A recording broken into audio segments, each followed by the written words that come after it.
Okay guys, we are back to the oak kitchen tabletop laminated guitar build, and I believe this is part 8. So what I'm going to be doing in this episode is I'm going to be installing the neck into the body. But before I do that, I need to prepare the surfaces, the contact surfaces, because this neck is going to be glued into the body.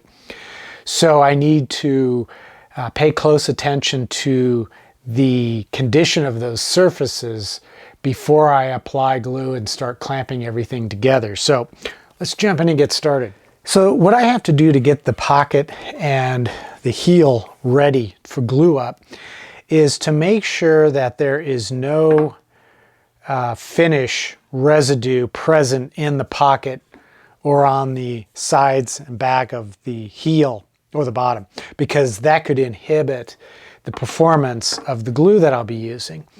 And to clean it out, I'm just going to use a block of sandpaper with some 60 grit sandpaper on it. And I'm just going to kind of lightly sand to remove as much of that grime as possible. I don't have to be too obsessive about this because there isn't really that much in there to begin with. It's just stuff that's on the surface, and it probably isn't going to have that much of an effect. But if I had paint or primer or sealer or anything like that, I'd want to try to remove as much of that as possible before I apply the wood glue, because the way the wood glue works is the surface of the wood is just covered in fibers. That's what wood basically is fibers. And when you apply the glue mixes into the fibers on both the surfaces that are going to be in contact with each other.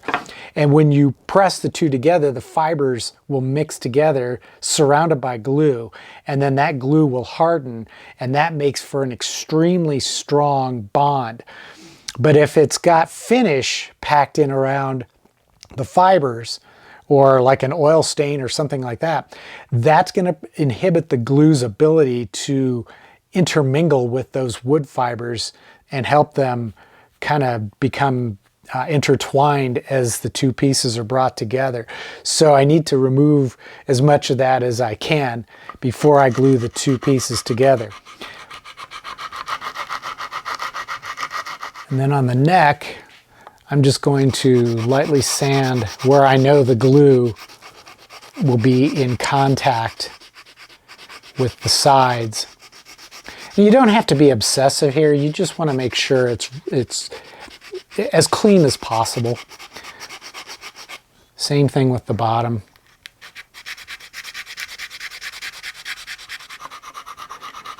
Now, another task that I have to perform at this stage is what's known as neck fit. And that is to make sure that when the neck is fit into the body, it fits snug. Right now, it's a little too tight.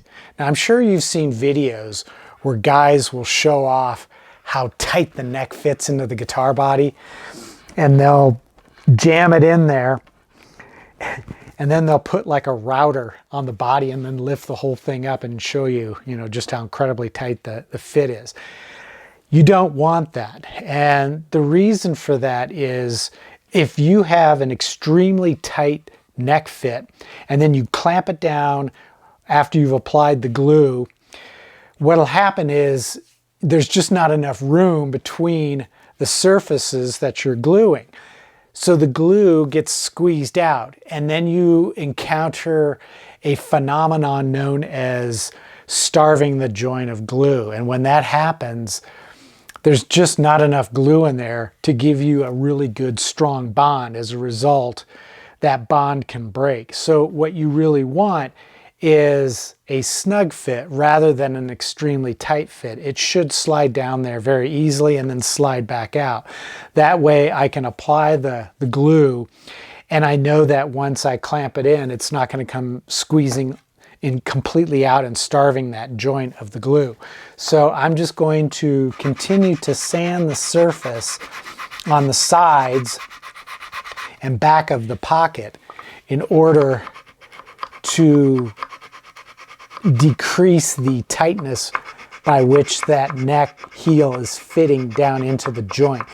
And once I get it nice and snug, but without being too tight, then I'm ready for the glue up.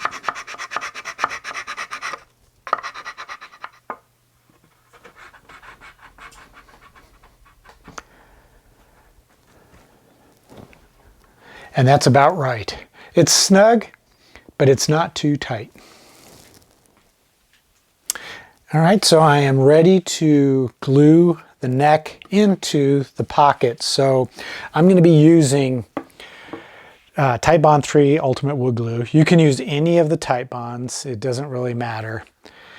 And what I'm going to do is I'm going to make sure that the applicator tip is cleaned off of any dry glue. And then I will just apply some into the pocket first.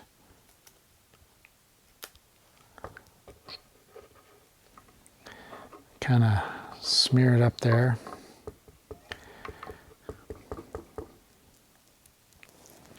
And then I like to spread it around with my pinky, because the funny thing about using your pinky is you're not likely going to be touching any other surfaces with your pinky as you're handling stuff. This is a trick I learned from Robert Benedetto, legendary guitar builder. He would spread the glue with his fingers, but he would use his pinky. That way when you're handling stuff, you're holding out your pinky and you're not touching it. And I try to apply, you know, a moderate amount of glue, but I don't want to so oversaturate it that I end up with a huge amount of squeeze out, because I will if I'm not careful. And that can just lead to a bit of a mess. And where that really poses a problem is when you are applying glue to your neck prior to applying finish. When you get that squeeze out, there's a temptation to grab a damp cloth, wet rag, to wipe off the squeeze out. And all that does is it dilutes the glue and presses it down into the fibers, where it becomes a real problem later on when you're trying to apply your finish. So that's not as big of an issue in this particular circumstance, because the finish has already been applied. So if I get some squeeze out, that's not going to really matter that much. So see, and that slides down in nicely right up against the back. Now you notice I have a clamp here at the back, and that's holding the body to the table, so that when I clamp the front, that back won't tip up. So all it's going to take for this is just a couple of clamps.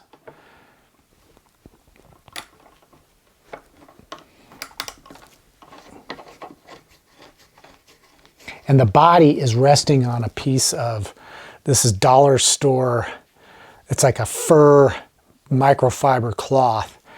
And these things work great. They're very soft and will prevent the wood from scratching, or the finish from scratching.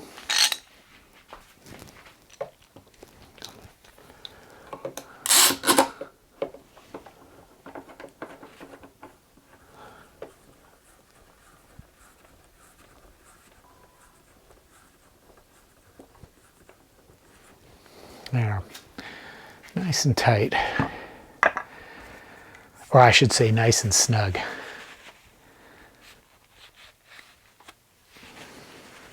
Now if this wood had not been finished, I would just leave the squeeze out and then let it dry, and then go back at it with a chisel to remove it.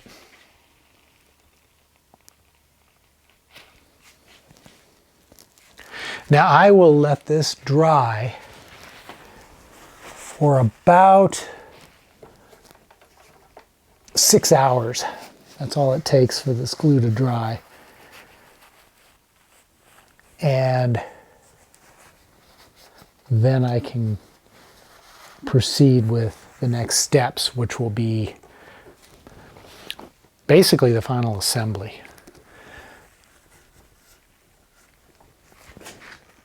Now, some people will probably wonder about neck alignment. How do I know if the center line of the neck is lined up with the center line of the body? Well, that's pretty much covered automatically because everything was carved on a CNC machine, so it's all accurate. I don't have to really worry about alignment. Since I already applied the finish to this body and neck, I can go ahead and wipe any of the squeeze out residue with a damp cloth and make sure that I get it completely removed.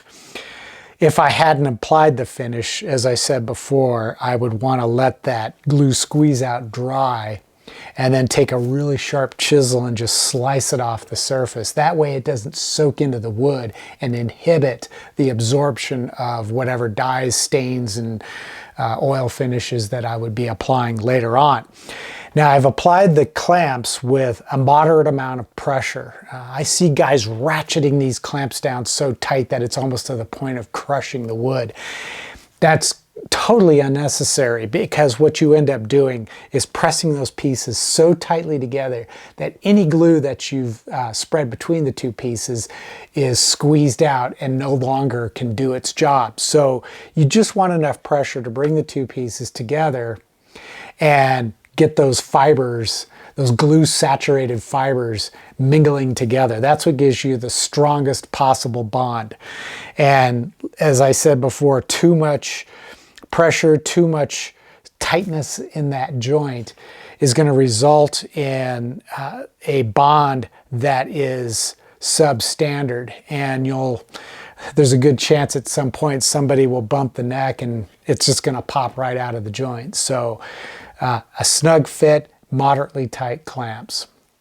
Well, that's all the time we've got for this episode, and in the next episode this glue will be completely dried, the clamps will be off, and then I can start to look at the amount of fretwork that will be needed on this neck. It's impossible to say at this point, but I will probably be doing, at the very minimum, some spot leveling and recrowning, and then ultimately polishing out the frets, dressing the ends, and getting those ready for when I do the final assembly and the final setup. So until the next episode, be sure to give this video a thumbs up if you enjoyed it, and subscribe to my channel if you don't already subscribe. And take care, stay safe, and I'll see you soon.